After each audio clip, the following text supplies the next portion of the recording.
যাদবপুর ইউনিভার্সিটির যে লোগোটা ছিল, মানে যাদবপুর ইউনিভার্সিটি যে লেখাটা ছিল, ইউনিভার্সিটিতে সামনে গেটের সামনে যে লোগোটা ছিল, সেই লোগোটা ভেঙে ফেলেছে এবিভিপির ছেলেরা। আর তাতে অভিজিৎ গাঙ্গুলি তিনি মন্তব্য করছেন যে তারা ইচ্ছে করে ভাঙেনি, ওর উপর দাঁড়িয়েছিল তাই ভেঙে গেছে। বুঝতে পারছেন? এই লোগোটা ভেঙে যাওয়ার জন্য প্রচুর মানুষ দুঃখিত হয়েছে, কারণ এটা একটা ঐতিহাসিক লোগো। আর তাছাড়া একটা ইউনিভার্সিটির লোগোর উপরে কি দাঁড়ানোর জিনিস বলুন দেখি? পুরনো ছাত্রছাত্রী, স্থানীয় মানুষরা, ইউনিভার্সিটির প্রফেসররা, স্টুডেন্টরা সবাই খুব দুঃখ পেয়েছে, কারণ এই লোগোটা ঐতিহাসিক লোগো ছিল, তাকে ভেঙে ফেলেছে গুন্ডামি করে, দাদাগিরি করে।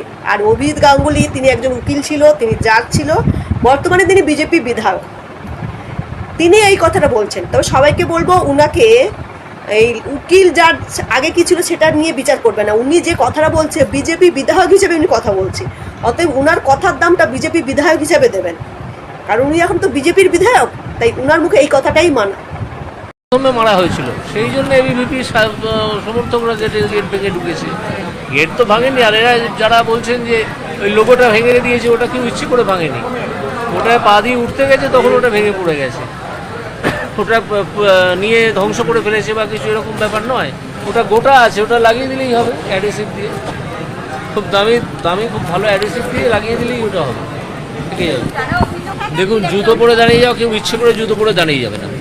এটা নন্দলাল বসুই করুন আর দা ভিঞ্চি করুন, কেউ এটার ওপরে ইচ্ছে করে জুতো পরে দাঁড়িয়ে যাবে না।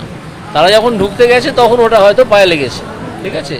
সুতরাং এটা নিয়ে অপপ্রচার চলতে পারে, কিন্তু প্রচার চলবে না, প্রচার চলবে না। এটা খুলে পড়ে গেছে, এটা খুলে পড়ে গেছে, এখন এটাকে লাগিয়ে দিলেই হবে। যাদবপুর বিশ্ববিদ্যালয়ে ঢুকে যেভাবে তাণ্ডব চালালো একদল বহিরাগতরা, এবং তারা ইবিভিপি বলে যে একদল দাবি করছে, এই বিষয়টাকে আপনারা সমর্থন করেন? না, এটা সমর্থন অসমর্থনের চেয়েও বড় প্রশ্ন হচ্ছে ন্যায্যতা। প্রথমে এবিভিপি সমর্থকদের মারা হবে কেন? এই রাইট লেফটিস্টদের কে দিয়েছে? লেফটিস্টরা এটা করবে কেন? তারা শান্তিতে থাকতে পারে না?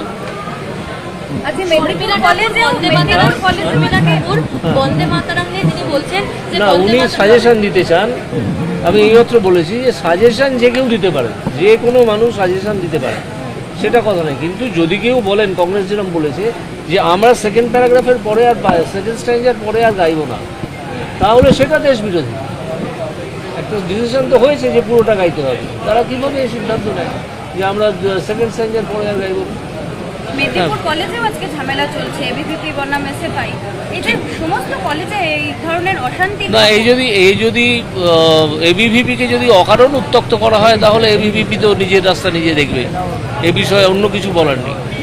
একটা প্রশ্ন, সেটা হচ্ছে বিভিন্ন স্কুলে এখন এআই ল্যাব তৈরি হচ্ছে।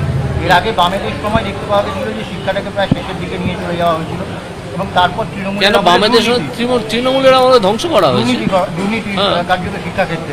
এখন কিন্তু এআই ল্যাব তৈরি হচ্ছে, এআই ল্যাবের মতো জায়গা তৈরি হচ্ছে রাজ্যে, কি বলবেন বিষয়টা? না, এআই তো আসছে, নতুন টেকনোলজি, এটাকে তো আমাদের অ্যাকসেপ্ট করতেই হবে, কিন্তু তাও সেটা উইদিন সাম লিমিটেশনস। কারণ এআই অ্যাকসেপ্ট করলাম আর আমার 1000 লোকের চাকরি চলে গেল, এটা যাতে না হয় সেটা দেখতে হবে। সুতরাং এআই শেখা দরকার, কিন্তু এআই এর ওপর এতটা নির্ভরশীল হওয়া উচিত নয় যাতে আমার 1000 লোকের চাকরি চলে যাবে। তারা শিখবে, নিশ্চয়ই উন্নতি হবে, তারা শিখবে, তাদের শেখার জন্যই তো এই ব্যবস্থা করা হচ্ছে।